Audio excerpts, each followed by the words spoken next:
Start करते हैं, किससे स्टार्ट करें? ब्राजील से कर रहे हैं। चलो ब्राजील से स्टार्ट करते हैं। सो आई थिंक जितने ब्राजील फैंस हैं, ये जो मैं अभी हम लोग एनालिसिस करने वाले, it will ultimately turn out to be a bit disappointing for them, क्योंकि वेरी फ्रैंकली जो ब्राजील हम देखते थे टाइम पे, it does not seem like कि वही ब्राजील इस टाइम पे बची है। Specially when I look at the squad and जितने प्लेयर्स थे, इतनी सारी जो प्रॉपर फायर पावर होती थी ब्राजील की स्क्वाड के अंदर, इतनी लैक कर तो दिख रही थी वो, कि वो देखने में लग रहा था कि भाई काइंड ऑफ थोड़ा डाउनफॉल चल रहा है जायंट्स का इस टाइम। हुआ है थोड़ा बहुत, तो हुआ है, एग्जैक्टली हुआ है। तो अभी हम लोग स्क्वाड कॉम्पोजिशन की बात करते हैं। 3 गोलकीपर के साथ जा रहे हैं। Alisson has just been back in time from his injury, तो वो मोस्ट ऑब्वियसली स्टार्ट करेगा। एडरसन बाहर है क्योंकि उसे इंजरी है, so that will also be a very big miss. Defenders में एनीवे एक ही बंदे को स्टार्ट करना होता है, हाँ, right, does not really matter. Defenders में 8 डिफेंडर लेके लोग जा रहे हैं, and the only big miss will be Thiago Silva, जिससे रिटायरमेंट ले लिया अल्टीमेटली, जो कि कैप्टन भी थे, सो that will be a big miss. Midfielders में ये लोग 5 मिडफील्डर लेके जा रहे हैं, एंड जो एक बहुत बड़ा मिस है दैट इज कैसिमिरो।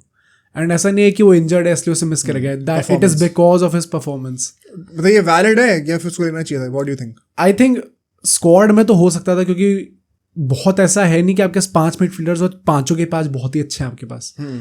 तो आई थिंक कैसिमिरो ले जा तो सकते थे just to be on the safe side, but मतलब अगर आपने नहीं भी लिया तो I can't really question that, क्योंकि he has been terrible for United. But जो लोग उससे जगह पे आ रहे हैं, क्या वो उतने अच्छे हैं?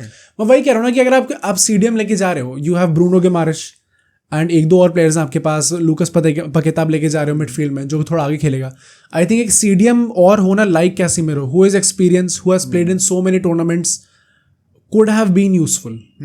बट देन अगेन जो भी अपने मैनेजर ने जो चूज करा है, I can't really question that also, क्योंकि he is banking on current form, जो कि कैसिमिरो का बहुत ही ज्यादा गंदा है, थ्रू आउट द सीजन बहुत गंदा रहा है। Now coming to the forwards, यहाँ पे लोग 7 फॉरवर्ड लेके जा रहे हैं, यहाँ पे थोड़े नोटिसेबल मिसेस हैं। पहली बात तो नेमार नहीं खेलेगा क्योंकि वो इंजर्ड है, पहली ये न्यूज आ चुकी थी, but would have been his last Copa America. मतलब अभी लोग मेसी के लिए कर रहे हैं लास्ट, और नेमार के लिए बेबीसी लास्ट हो रही है। नहीं पॉइंट, हाँ नहीं ट्रू, मतलब चलो I don't expect Neymar to play at 36 अपने इतनी टीम के अंदर, तो अभी आई थिंक 32, 33 नहीं कितने का, 31, 32 का ही है। मतलब नेक्स्ट कोपा अमेरिका आते आते 35 का होगा। डू आई थिंक कि वो तब वहां पे आके खेल पाएगा, कंसिडरिंग अभी अल हिलाल में खेल रहा है? I don't think so. So I think it would have been his last Copa America, and वहां पे भी वो नहीं खेल रहा, तो it's just a very sad ending for he will end his career without winning a Copa America. हाँ right, with Brazil 19 वाले में भी नहीं जीता था वो, राइट, विद था नहीं उस टाइम पे। हाँ, एंड एंटनी बाहर है, जिनको मतलब क्यों बाहर है वो? भाई करंट फॉर्म, सिर्फ फॉर्म ही रीजन है? फॉर्म ही है आई थिंक, और कुछ हरकतें तो ऐसी कुछ एक्स्ट्रा तो नहीं करी है उसने आजकल, बट फॉर्म के वजह से। गैब्रियल हेजूस आउट है, एंड इसके बारे में बात करूंगा जब हम लोग प्लेइंग 11 के बारे में बात करेंगे। रिचार्लिसन इंजर्ड है, तो वो भी नहीं है इस बार स्क्वाड में। Vitor Roque, if anyway Barca fan wants to cry about it, but Vitor Roque select नहीं हुआ है, एंड एंड्रिक जो है वो पिक हो चुका है स्क्वाड के अंदर। सो यू थिंक वितोर रोकी कुड हैव बीन सिलेक्टेड? वही है ना यार, मतलब आई थिंक पूरे सीजन चांसिंग दिया जिस प्लेयर को, तो आप क्यों ही लोगे? मतलब क्या कुछ सेंस तो खेले भी हैं कुछ मैचेस। किसने? एंड्रिक ने ना, हाँ recently of late his form has been very good, तो आई थिंक एंड्रिक का तो बनता था लेना, बट वितोर रोकी का इज जस्ट सैड भाई। आई थिंक ही वांटेड कि वो आ जाए कोपा अमेरिका में through his performances with Barcelona, but he did not even get a chance, तो it's just sad. But now coming to the playing 11 and the strategy, they usually play with a 4-2-3-1 formation, 4-2-1-3 formation, और 4-3-3 भी कह सकता है उस चीज़ को।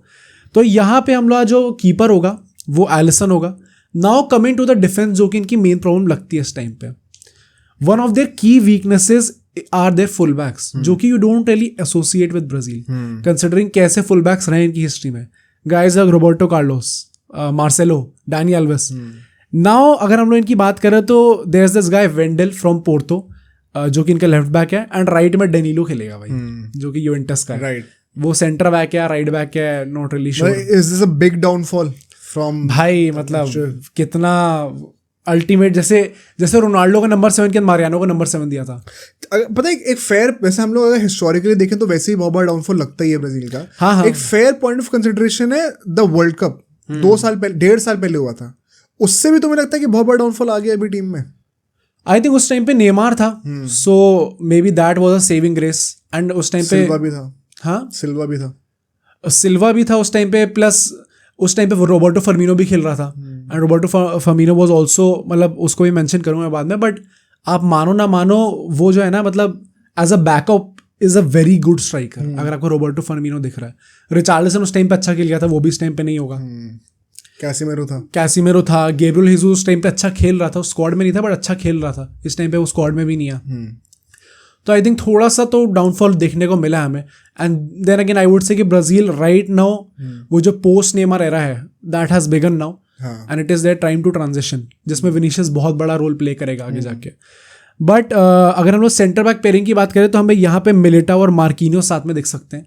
Many people would question कि Marquinhos क्यों है यहाँ पे, तो मार्किनियोस की जगह अभी जो उनका PSG में जो प्लेयर है अपना बेराल्डो और यूवेंटस का जो ब्रेमर है, हमें वो भी साथ में देखने को मिल सकता है। But I think Militao starting should be a no brainer, वो बहुत अच्छा खेला है। Now coming to the double pivot, यहाँ पे एक तो ब्रूनो गिमारेस तो डेफिनेटली खेलेगा ही खेलेगा। जो दूसरा है वहाँ पे डगलस लुइस खेल सकता है, हु इज अ CDM, या फिर जोआओ गोमेस खेल सकता है, who had a very good season with Wolves this season. तो I think that just depends कि आप किस ऑपोजिशन के अगेंस्ट खेल रहे हो। If you want a physical midfield you can go with Douglas Luiz. If you want a number 8 sort of a player जो कि आगे जाके पीछे भी आ सकता है, बॉक्स टू बॉक्स प्लेयर है, तो then you can go with Joao Gomes. क्या लगता है कौन होगा वैसे? आई थिंक इनिशियली तो it should be Douglas Luiz, क्योंकि you want a defensive first approach. And I think मैं यहाँ पे अभी जो अपना जो मैनेजर है उसने जो चेंजेस लाए हैं मैं उसको एक्सप्लेन भी करूंगा कि कैसे लाइक उनका डिफेंसिव सेट एक बेटर कर दिया इस टाइम पे ब्राजील का। तो I think Douglas Luiz should start यहाँ पे। देन आगे जो 3 प्लेयर होंगे उसमें विनीशियस आएगा obviously on the left, Lucas Paqueta through the middle and right में रफीनिया होगा। एंड आगे रॉड्रिगो क्या सीन है? आगे as a false 9 it would be Rodrigo, okay, क्योंकि they don't have a good striker right now. Centre forward सारे अगर होता सेंटर फॉरवर्ड तो रॉड्रिगो स्टार्ट नहीं करता। आई थिंक सो राइट में कर सकता था फिर, क्योंकि उसका फॉर्म रफीनिया से पता। I think overall they have tried कि वो रफीनिया को स्टार्ट करें as an out and out winger. अच्छा, जब भी इनको चांस मिला है। Rodrygo most probably as a substitute आया है, बट वही इस टाइम पे इनके सेंटर फॉरवर्ड नहीं है, तो Rodrygo will most probably start as a centre forward. तो ये हमारी लाइनअप होगी। नाउ यहाँ पे कुछ चीज़ें आती है जो मैं आपको इनके मैनेजर के बारे में बताऊंगा। पहली बार जो इनका मैनेजर का नाम डोराइवल जूनियर है, ठीक है। इससे पहले जो मैनेजर था इनका वो था डिनीज, फर्नांडो डिनीज। तो जो चीज़ बेटर हुई है as we saw in the world cup, Brazil की फ्लेयर में कमी नहीं थी, वो चीज़ दिख रही थी उनकी। साउथ कोरिया सबको हाँ नाच वाच भी रहे थे, सब दिख रहा था। They were playing beautifully. I think वो चीज़ थोड़ी चेंज हुई है।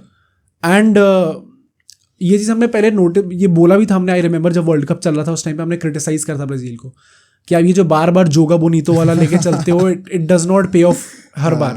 एंड हाउ जीतो तो सही है, जिस दिन हारोगे उस दिन गाली भी उतनी पड़ेगी। एंड हाउ ब्राजील के लोग एक्चुअली एक्सपेक्ट यही करते हैं कि हमें ब्यूटीफुल खिला लो, चाहे जीतो ना जीतो वो सेकेंडरी चीज़ है। बट आई थिंक ये चीज़ थोड़ा शिफ्ट लेके आया अपना डोराइवल जूनियर जो है। डिफेंसिव स्ट्रक्चर जो था वो थोड़ा बेटर करा है। Plus he is a very pragmatic manager. उसने ये चीज़ खुद बोली है कि मेरे कोई एकदम सेट फिलोसफी, सेट टैक्टिक्स नहीं है। मुझे जो प्लेयर्स मिलते हैं, जिस टीम में मिलते हैं, जिस टीम के अगेंस्ट खेलना होता है, मैं उसके हिसाब से चेंज करता रहता हूँ। So I think in world cups, in international tournaments, this is the ideal approach to have. काफी हद तक अर्जेंटीना ने ये चीज करी है। राइट।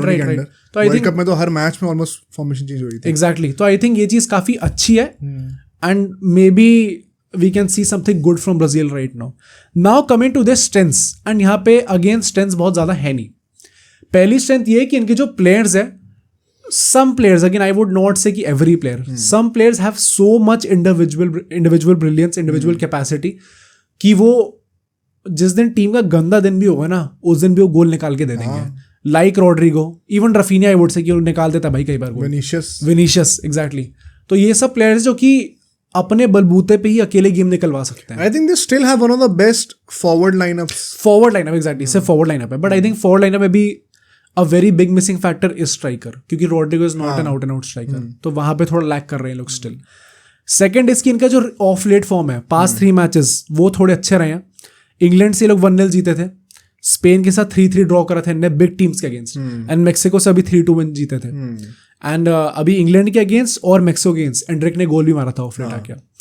तो आई थिंक ये चीज़ अच्छी है। Endrick will also play I think a very big role यहाँ पे, क्योंकि Rodrigo if he is not able to perform at the centre forward role, तो you can always have a guy like Endrick who can come off the bench and create a difference. तो I think वहाँ पे अच्छे हैं। Now coming to their weakness, इनका जो manager है वो अभी जनवरी में ही अपॉइंट हुआ है, तो बहुत ही कम टाइम मिला उसे प्रिपेयर करने को। डोराइवल जूनियर अभी जो वर्ल्ड कप क्वालिफायर्स में जब डेनीज की टीम जो थी वो अर्जेंटीना से होम पे हारी थी, जिसका वो बहुत बड़ा सा निकला था, वो उससे जब वो पहले सिक्योरिटी वाला इशू जब हो गया, हाँ, उसके बाद ही अगले मैच से सैक कर दिया था इसको, एंड देन अपना ये डोराइवल जूनियर अपॉइंट किया गया था। बट उसके बाद के आने से ठीक ठाक फॉर्म रहा है ब्राजील का, इट्स नॉट लाइक कि बहुत गंदा है। सेकेंड वीकनेस इज जो क्वालिटी और जो स्टैचर के प्लेयर्स मिस कर रहे हैं इस बार टूर्नामेंट, लाइक नेमार, एडरसन, कैसीमेरो, फेबिनियो, फर्मिनियो, ऐसे टाइप के प्लेयर्स जो कि अगेन इंडिविजुअल ब्रिलियंस पे ही गेम निकलवा सकते थे। अभी भी हम जो टीम देख रहे हैं, मतलब हम जो मिडफील्ड की बात करी इस टाइम पे, ब्रूनो गिमारेश, लूकास पकेटा और डगलस लुइस, मतलब भाई क्या मिडफील्ड होती थी ब्राजील के टाइम पे। पर बात वही है ना, may be this is also blessing in disguise. वो जितना भी फ्लेयर था इंडिविजुअल, वो तो पीएसजी में भी होता था, but those individual फ्लेयर्स together could not produce the output which was desired. शायद ये टीम दैट हैज ऑलमोस्ट तो क्या मतलब बहुत ही कम सुपरस्टार्स हैं, जितने भी हैं मोस्टली फॉरवर्ड लाइन में ही हैं। Perhaps they would be forced to have a more pragmatic approach, which may not resonate that much with the original identity of Brazil. But आगे जाके शायद ये लोग रिजल्ट निकाल के दे पाएं। कई बार ऐसा हमने देखा तो है कई टीम्स में, बड़ी बड़ी टीम्स में, कि सुपरस्टार्स ना होना becomes a blessing in disguise. Right, क्या पता ब्राजील के साथ ही हो। नेक्स्ट वीकनेस इज, अगर हम लोग इनको ओवरऑल फॉर्म देखें, ये तो मैंने अभी करंट फॉर्म बताया कि ठीक ठाक चल रहा है इनका। भाई वर्ल्ड कप क्वालिफायर से अगर आप लोग टेबल देखो, it is a very surprising sight to see Brazil in the 6th place. उससे ऊपर टीम्स लाइक कोलंबिया, उरुग्वे भी इस टाइम पे सेकंड पे है, कोलंबिया थर्ड पे है, ब्राजील 6th पे है। तो वही मैं कह रहा हूँ कि वो पिछले वर्ल्ड कप के बाद से भी जो डाउनफॉल हुआ है, नोबडी एक्सपेक्टेड कि ब्राजील बॉटम मिड टेबल पे दिखेगी। तो आई थिंक ये चीज प्रॉब्लम है। एंड फाइनली जो इनकी टीम का मैंने डिस्कस किया, इनके फुल बैक्स एंड इनकी मिडफील्ड, वो बहुत पावरफुल लग नहीं रही इस टाइम पे, specifically their full backs, which Brazil की टीम में काफ़ी बड़ा रोल होता है फुल बैक्स का, होता आया है हिस्टोरिकली, एंड आई थिंक इस बार भी होगा। तो वो ना होना उस क्वालिटी की आई थिंक थोड़ा एक वो टर्न ऑफ सा होता है। Now coming to their opportunities, and यहाँ पे I have to specifically talk about Vinicius junior. पहली बात तो एवरीबॉडी नोस क्या होने वाला है, उसका बैलन डोर चार्ज है, ही वांट्स द बैलन डोर, एंड अगर वो जीत जाता है 99% इट इज सील्ड की ही विल विन द बैलन डोर। क्या 1% क्या अगेंस्ट जा रहा है? मेसी अगर नहीं जीता तो नहीं मिल रहा भाई क्या पता भाई, मुझे नहीं पता। नहीं मिल रहा, ज़्यादा हो गया। मैं जितने भी साल में सोचता आया हूँ कि नहीं अब तो नहीं हो सकता, somehow he ends up winning। तो पहली बात तो ये है। सेकेंडली इट इज कि he has a point to prove. As good as he has been with Real Madrid, Brazil के साथ he has not been that good.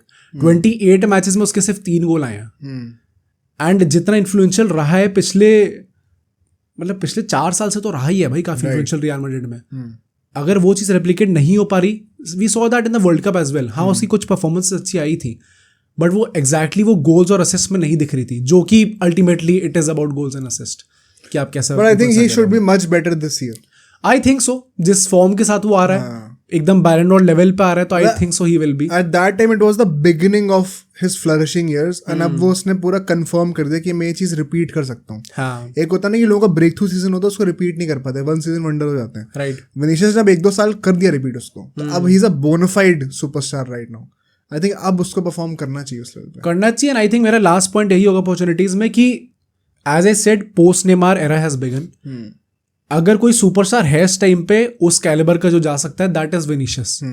So it is up to him now to make this team his team. इससे पहले तक this was नेमार्स team. आगे जाके अब जब तक नेक्स्ट वर्ल्ड कप आता है, it will be Vinicius junior's team. वो चीज सबको पता है। तो it is now up to him कि वो कैसे अपना लेवल रेस करता है, कैसे अपने साथ वालों का लेवल रेस करता है, एंड कैसे लीड करता है अपनी टीम को। सो आई थिंक ये फर्स्ट टूर्नामेंट होगा जहां पे हम लोग देख सकते हैं Vinicius as a proper leader in the leading figure. Now coming to the expectations and predictions, यहाँ पे इनके ग्रुप में Brazil, Colombia, Costa Rica and Paraguay है। डू यू थिंक कुछ सरप्राइज हमें देखने को मिल सकता है यहाँ पे? नहीं, मुझे लगता है कि expectation to be very honest जीतने की तो नहीं होगी इस बार वो टूर्नामेंट ना। हाँ, आई थिंक सो, मेरा भी यही है। यूजुअली ब्राजील की हमेशा होती है, बट इस बार टू बी वेरी ऑनेस्ट, अगर आप लॉजिकली सोच रहे हो एज अ फैन, अगर आपको सामने अर्जेंटीना जैसी टीम दिख रही है, जो कि इट्स मतलब वो वंस इन अ सेंचुरी वाले फॉर्म में है अभी। हाँ डेफिनेटली 100 साल में एक बार ऐसी टीम आती है इस वक्त जो हर चीज जीत रही जो आ रही है। उरुग्वे का जो रिसर्जेंस हुआ है, आपका करंट जो स्क्वाड में जो डाउनफॉल आया है एंड जो अभी मतलब जो करंट फॉर्म भी आपका ऑफलेट वो कुछ खास रहा नहीं है। हाँ सारे चारों पांचों फैक्टर्स को कंसिडर करते हुए I think the expectation should not be to win the tournament. Max to max finals expect आप कर सकते हो। ओके क्योंकि सेमीज में ये लोग भिड़ेंगे उरुग्वे से, उरुग्वे से हाँ अगर पहुंचेंगे वहां तो एक ही टीम जाएगी। अर्जेंटीना एक एंड से तो आ रही है फाइनल, तो उरुग्वे से ये लोग भिड़ेंगे और उनमें से एक ही जा सकता है। हाँ। अब on the day they can beat Exactly. Of course, तो वो एक्सपेक्टेशन आप फाइनल्स तक खींच सकते हो। प्रेडिक्शन क्या होगी तुम्हें क्या लगता है? आई थिंक सेमीज में बाहर होंगे। पता कई लोग कह रहे हैं कि उरुग्वे और अर्जेंटीना का फाइनल पक्का है, मैं बैक कर रहा हूँ ब्राजील को भी। आई गेट वाई, मतलब आई गेट इट। मेरा भी I am very dicey in this and मैं सोच रहा था बहुत टाइम से। आई जस्ट थिंक कि ब्राजील उतनी स्ट्रॉन्ग लग नहीं रही, बट वही उरुग्वे इट्स नॉट लाइक कि अभी वर्ल्ड कप में उरुग्वे अच्छी नहीं थी। फोन गिर गया भाई साहब का। उरुग्वे वर्ल्ड कप में भी अच्छी था। I remember you telling me कि पोर्चुगल के लिए शौक होगा, बट उनने वहां पे भी डिसअपॉइंट करा, बहुत ज्यादा डिसअपॉइंट कर। एग्जैक्टली। तो आई थिंक उरुग्वे की टीम अच्छी है, but they have a habit of disappointing of late.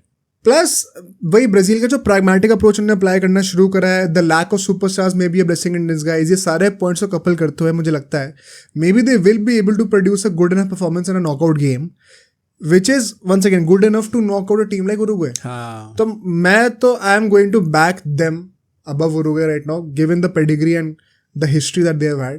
मुझे ऐसा लगता है कि अगेंस्ट ऑल ऑड्स, क्योंकि अभी कोई भी बैक नहीं कर रहा ब्राजील को इससे फाइनल्स में जाने के लिए, मुझे तो लगता है कि I am going to back them. कोई बड़ी बात नहीं कि उरुग्वे से हार भी जाए, उरुग्वे क्लियरली बेटर है राइट, बट मैं I am still going on pedigree a bit. मैं तो ब्राजील को बैक कर रहा हूँ फाइनल्स के लिए। नहीं फेयर एनफ। आई थिंक ये ग्रुप जो है इन जनरल देखने में थोड़ा इंटरेस्टिंग हो सकता है, क्योंकि कोलंबिया से लोग अभी नवंबर में हारे थे वर्ल्ड कप क्वालिफायर्स में, एंड कोलंबिया थर्ड पे इस टाइम पे वर्ल्ड कप क्वालिफायर्स की टेबल पे, and they are the only team South America में जिसने अभी तक एक भी लॉस नहीं झेली है। अर्जेंटीना भी उरुग्वे से हार गई थी। हाँ राइट, तो आई थिंक थोड़ा शायद शॉक देखने को मिल सकता है। अब सोचो अगर एक क्लिप इतनी बढ़िया थी तो पूरा का पूरा पॉडकास्ट कितना बढ़िया होगा। तो अगर आपको इसी क्लिप का पूरा पॉडकास्ट देखना है तो यहाँ पे क्लिक करिए, और अगर आपको ऐसे ही और क्लिप्स बिंज वॉच करनी है तो यहाँ पे क्लिक करिए।